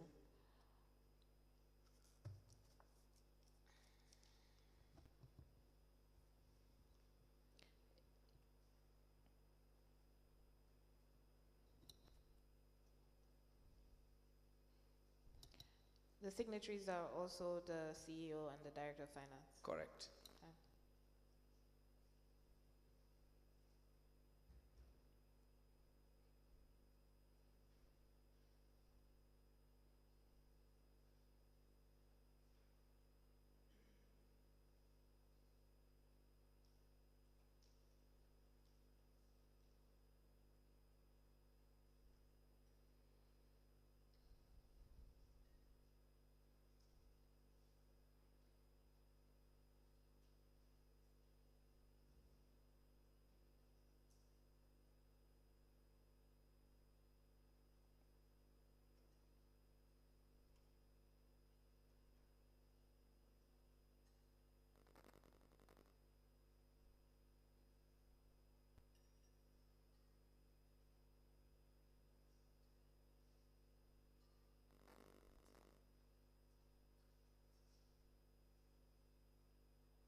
The Trust Bank statement of account for BCC,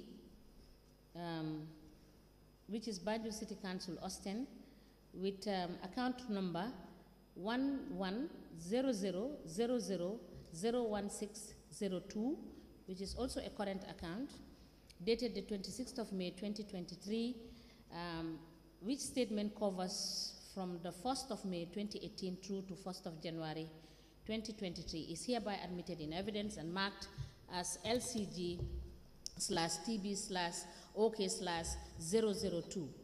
As the Commission pleases. Mr. Kante, can you take us through the other statements? I wish to go through on Basse Area Council account. Okay. And the account number reads 110-550-865.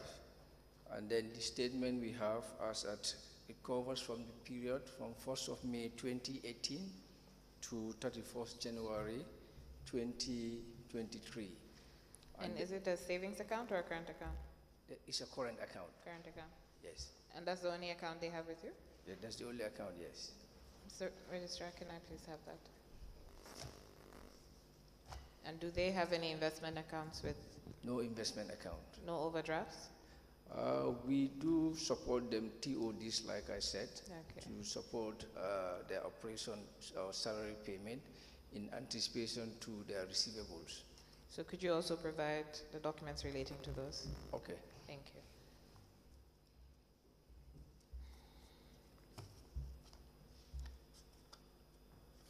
Chairperson, I'd like to tender the Trust Bank Statement of Account for Basse Area Council, bearing account number 110-550-86501.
The statement of account for Basse Area Council,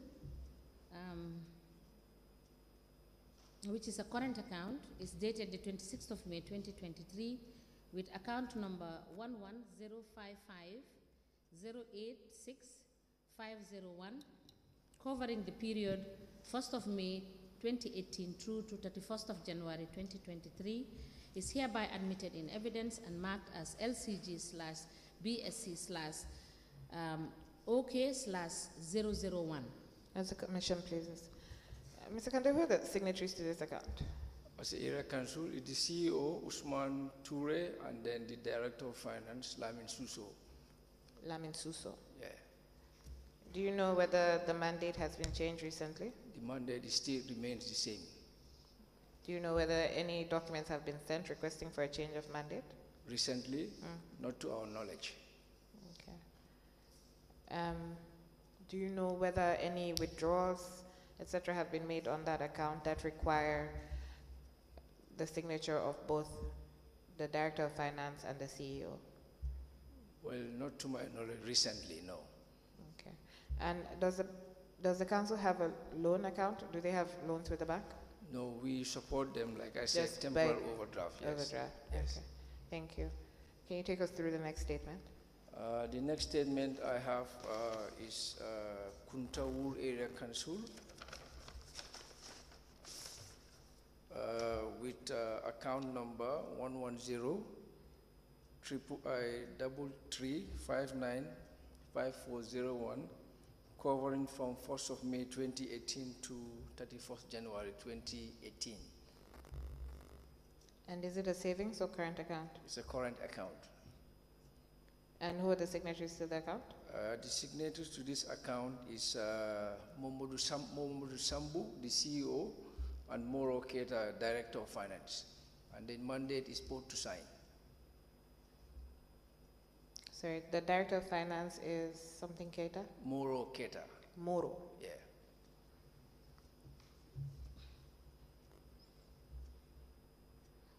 Registrar, can I please have? And that's the only account that they have with That's the the only bank? account we have in our books. Loan account? No loan account, no Overdraft. invest, only TODs, temporal overdrafts. Okay. So you could also provide us with, Okay. basically just provide us with all the Okay. overdraft documents. Thank you. Chairperson, I applied to tender the Trust Bank statement of account for Kuntur Area Council. The account number is 110-3359-5401.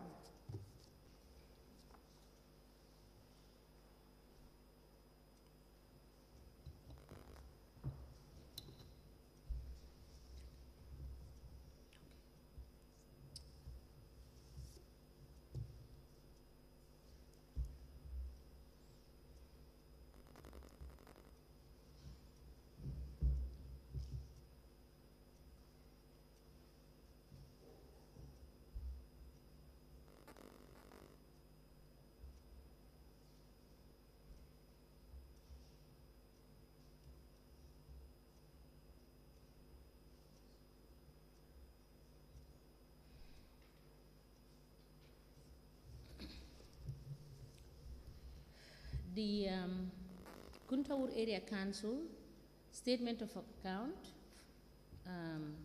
dated the 26th day of May 2023, covering the period 1st of May 2018 through to 31st of January 2023, with account number 110-33359-5401, is hereby admitted in evidence and marked as LGC/KAC/OK/001. As the Commission pleases. Mr. Kante, you just prompted me to ask. You've said for Kuntaur Area Council, the mandate is 2 to sign. Yes. What was the mandate for PASE and BCC? PASE is both to sign, both the director and the CEO signs together. Okay. And For- BCC? The same. Okay. Thank you. So can you take us through the next account, next statement, The please? next one I have is Mansa Konko Area Council.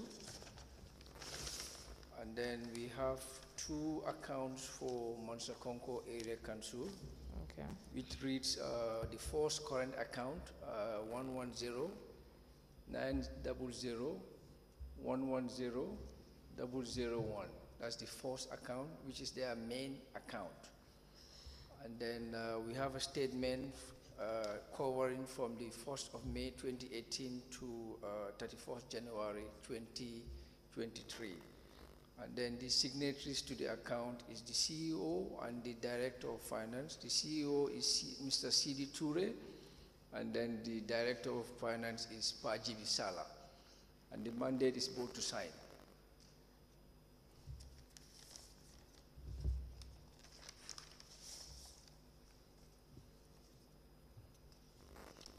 If you could just take us through the other account, The just so we tender both together. yeah, the other account is the O2 account. Is the what account? The O2, O2. yeah, it's also a current account.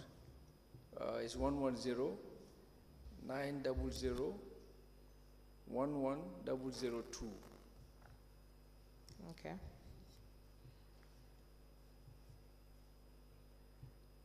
And it's for the same periods? Yeah, for the same period, yeah, covering 1st of May 2018 to 31st January 2023. And it's the same signatories? The same signatories, the same mandate. Can we have both statements, please? And Mansakonko Area Council also has an overdraft facility with the bank? Yes, TOD. Yeah.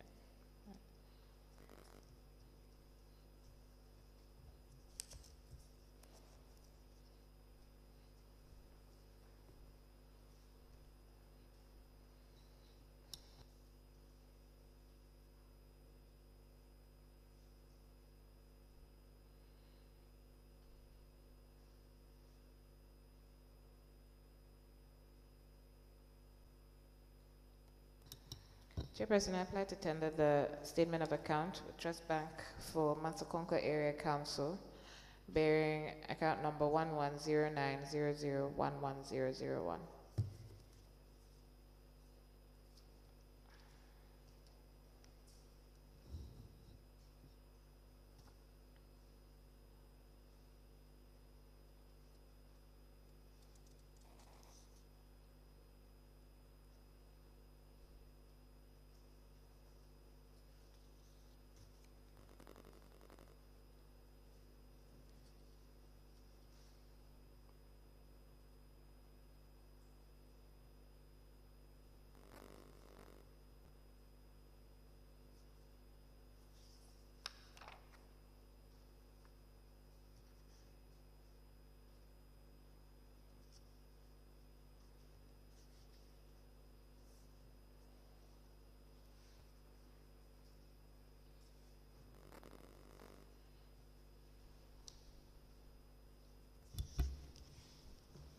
The statement of account for Mansakonko Area Council, dated the 26th of May 2023, which is account number 110900011001, covering from the period 1st of May 2018 through to 31st of January 2023, is hereby admitted in evidence and marked as LCG/MAC/OK/001. As the Commission pleases. Now, Mr. Kante, the O2 account does not have an opening balance dated, and the period begins 21st September 2021. Well, it's a link account. Okay. It was requested to open just to support the collection of, just to separation of their collections of revenue. So that's why if you see the opening balance is negative 600. That is a request. It's not stated. It's not stated. Where on the opening balance column. Yeah, but I think that's from our system. Okay. And so if the first transaction is 21st September 2021, does that mean that that's when it was opened? That's the opening balance there. Okay, 600, yes, minus 600. Okay. Chairperson, I apply to tender the Mansakonko Area Council recurrent account with Trust Bank Limited, bearing account number 110900110002.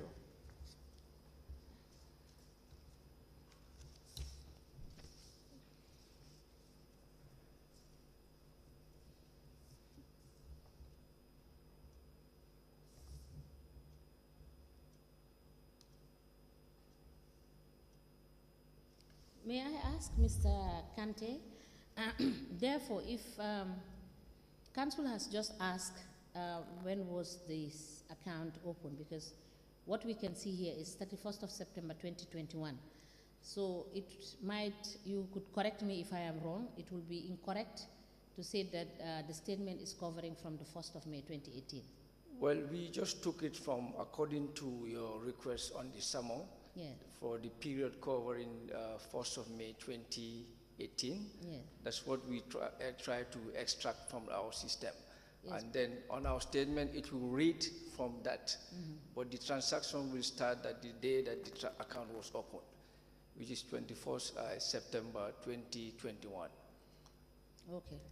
I understand that, but reflecting where the transaction started, that is what we will take in evidence. But it is what you said is noted. Okay. Thank you. Okay.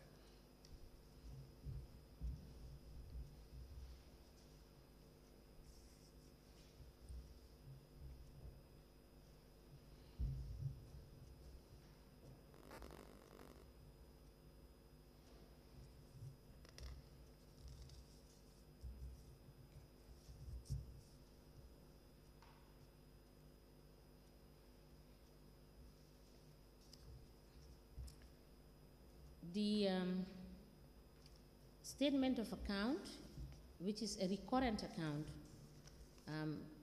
dated the 26th of May 2023, with account number 110900110002, covering the period 21st of September 2021 through to 31st of January 2023, is hereby admitted in evidence and marked as LCG/MAC/OK/002. As the Commission pleases.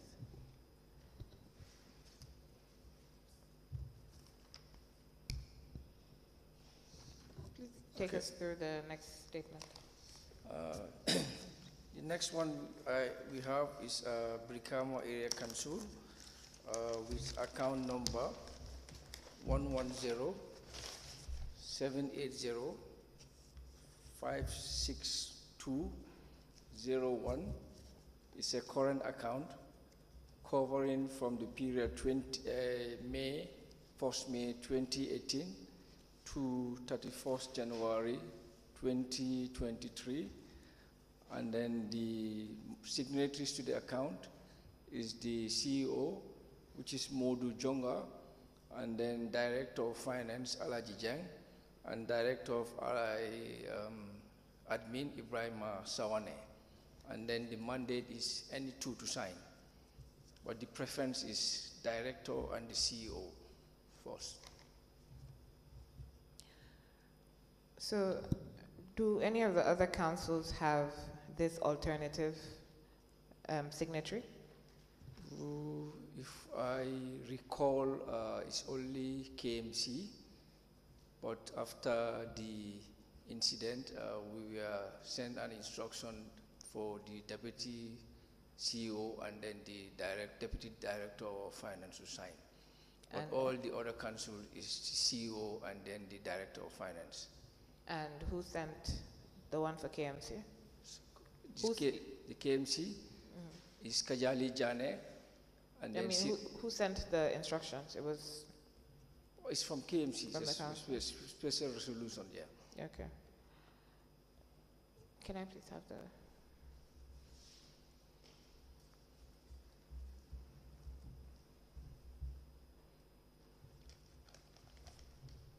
And does this council have an overdraft facility as well? They do, yes. Okay. And this is the only account they have with your bank? That's the only account, yes. Chairperson, I apply to tender the Trust Bank Statement of Accounts for Brikama Area Council, bearing account number 1107-805-6201.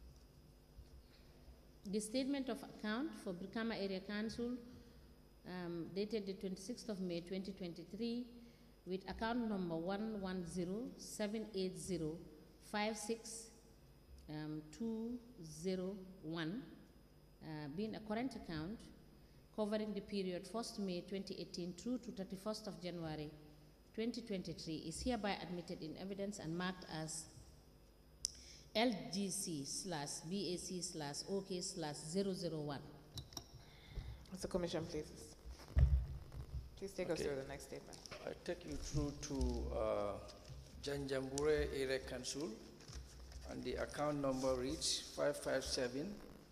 557-509-01, a current account, and then covering from 1st of May 2018 to 31st January 2023.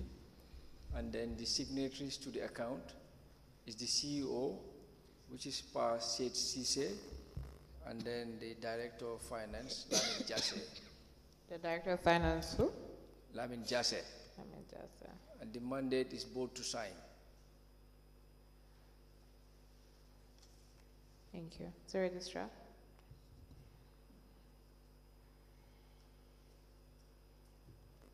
And do they also have an overdraft facility with the bank? We do support them TODs.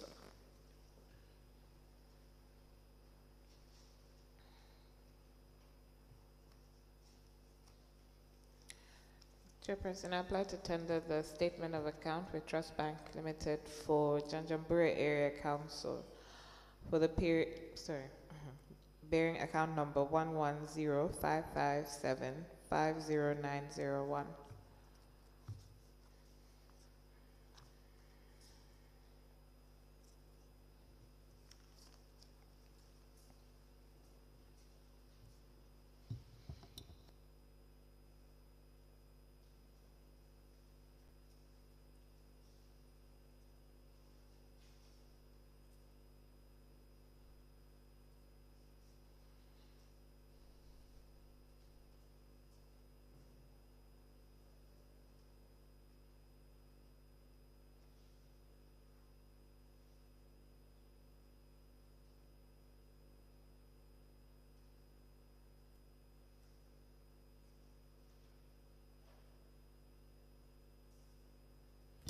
The statement of account for Janjanbureh Area Council, which is a current account, dated the 26th of May 2023, with account number 11055750901, covering the period 1st May 2018 through to 31st of January 2023, is hereby admitted in evidence and marked LGC/JAC/OK/001.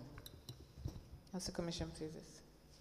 I now proceed to Kerewan Area Council, current account number 110-332-03201, covering from 1st May 2018 to 31st January 2023, and the signatories is the CEO, which is Samba M.K. Lee, and the Director of Finance, Abdullah Khan.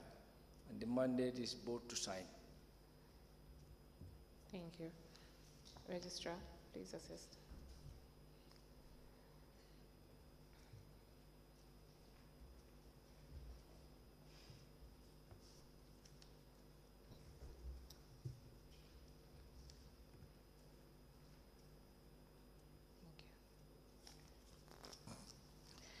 Chairperson, I apply to tender the Trust Bank statement of account for Kerewan Area Council.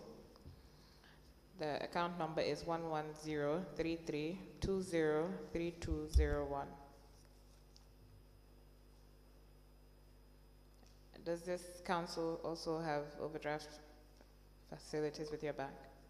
Not as others, but at in some occasions. Some occasions. Yes. We give Can you give us the documents in respect of that period? Oh, no Thank problem. you. Thank you.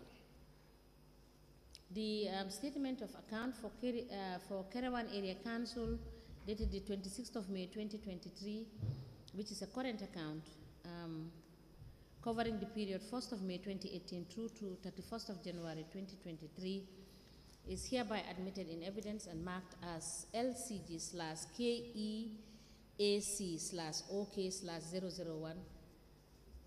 As a Commission, please. I believe the final one I have is a bulky one, which is Carnifing Municipal Council, a current account that we call a Trust Business Plus account. What, sorry? A Trust Business Plus account. Okay. Which reads 111-0050-8002 covering from the period 1st May 2018 to 31st January 2023, and the current existing mandate is the Deputy CEO, which is Kajali Jane, and the Deputy Director of Finance, Sirif Njai. And the mandate is both to sign.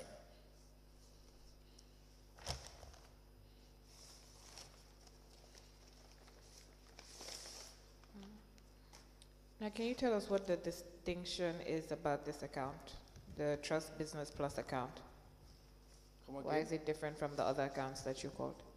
This is a type of account that the bank tailored for business customers to avoid paying concessionary COT, which is commission on turnover, and then you need to maintain a minimum of $250,000 daily to avoid COT charges at the end of the month. Okay. And when did this mandate when did the mandate of the previous signatories get changed? At the time we received a special resolution to temporarily allow the signatories of Deputy CEO and then the Deputy Director of Finance.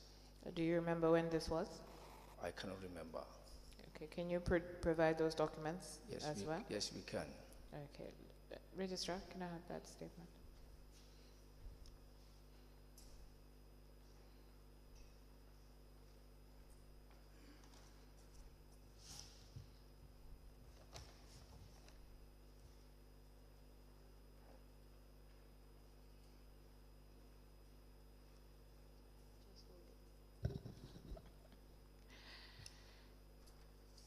Chairperson, I apply to tender the Canifing Municipal Council Trust Bank Statement of Account, account number 111005080002. Registrar?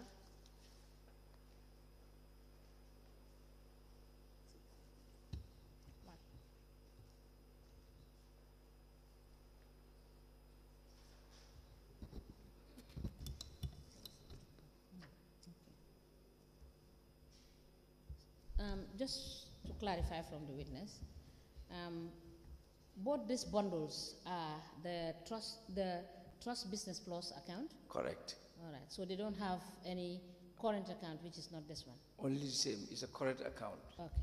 Yes.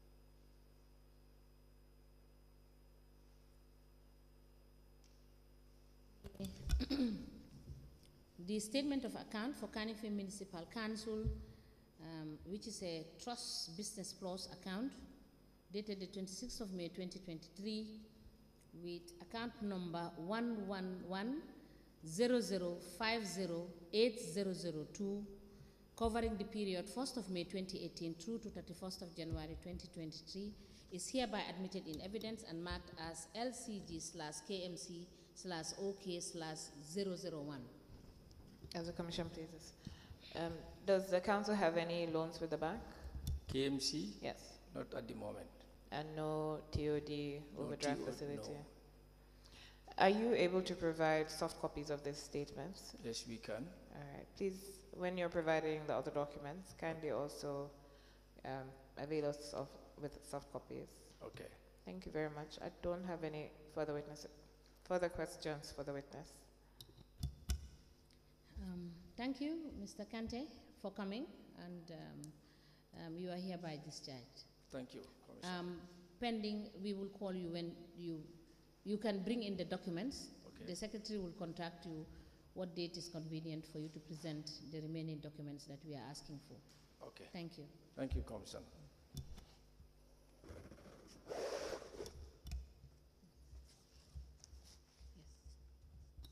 Chairperson, I believe it is time for prayers.